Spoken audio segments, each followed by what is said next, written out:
So, today I want to talk about why I critique the diagnosis of gender dysphoria.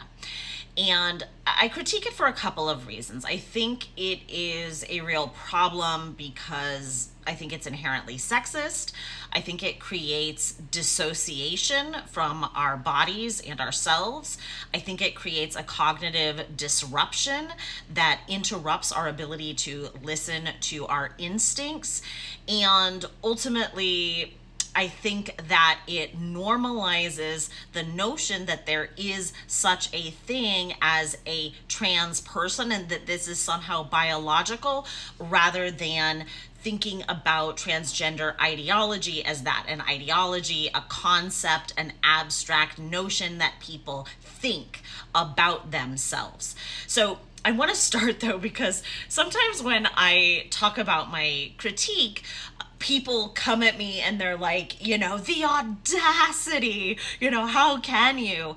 And behave as if I do not have the authority to critique, the DSM, which is the Diagnostic and Statistical Manual created by the APA, which is the American Psychological Association, that this book has so much authority that it cannot be questioned. Well, I'm here to say that people have been questioning this book for since its inception. People have been questioning it, and people push back on it.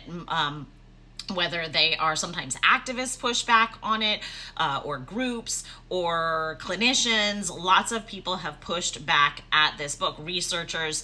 And I want to share just a few of the books that I have read. This is certainly not an exhaustive list, but these are just some of the books that I have read that critique the DSM. This is The Selling of the DSM, The Rhetoric of Science in Psychology.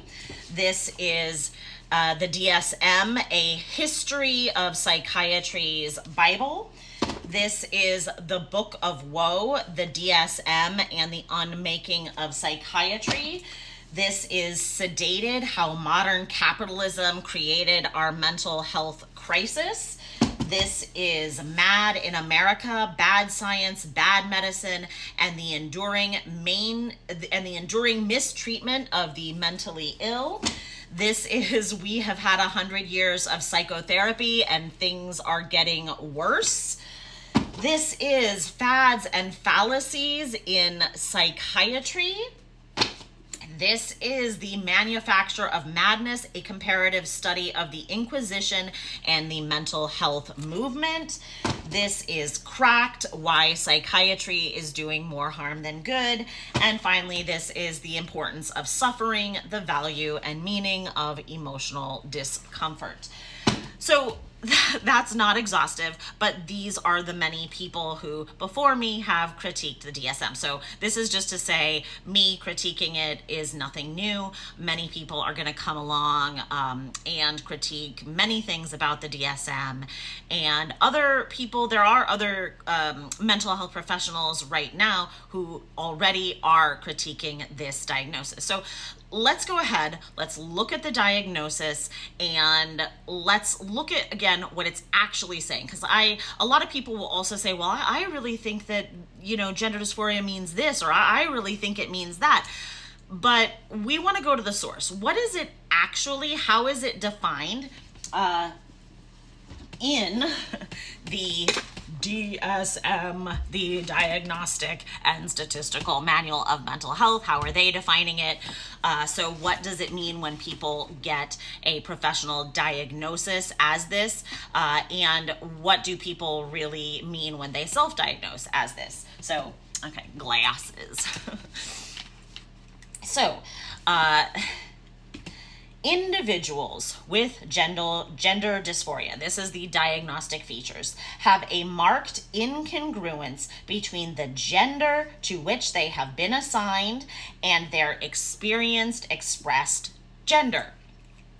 So first of all, we have to know what do they mean by gender, and gender is defined earlier within the diagnosis.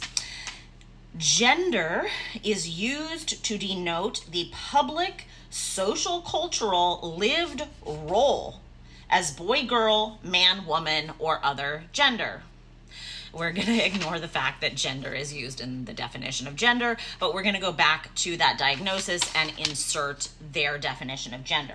So individuals with gender dysphoria have a marked incongruence between the social, public, lived role which they have been assigned and their experienced, expressed social, public, lived role.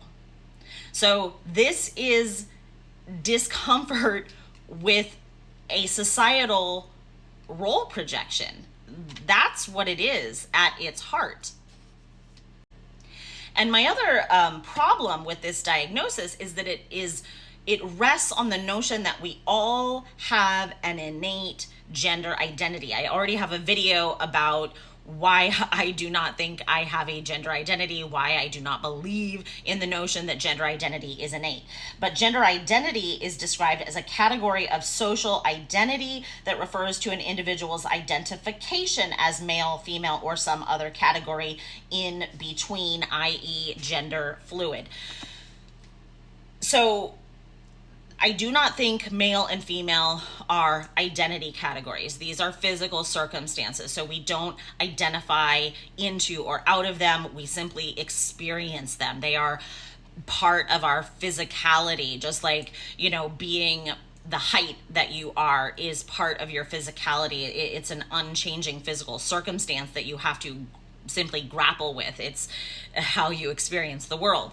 And those who have discomfort with the role projection that is projected onto their body, to me, this is not a condition. And I do not think there is really one person who is 100% satisfied with the role that is projected on them from culture. Now, some people look at how I express myself. I express myself very colorfully.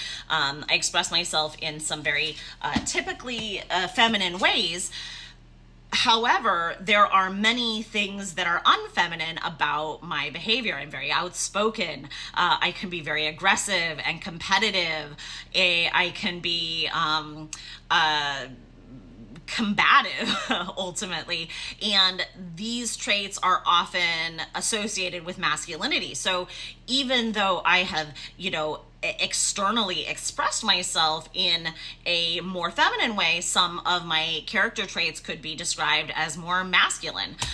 Or I do not shave. I don't like to shave my body. So I think adults have hair. So that, again, is not stereotypically feminine. I am just saying these things to say that I do not think there is one person that 100% falls into culturally projected stereotypes or roles having to do with their body. And those who have discomfort with that role projection, I think that's natural. If society is trying to smash you into a box, it feels uncomfortable. It feels uncomfortable to be cramped in a box.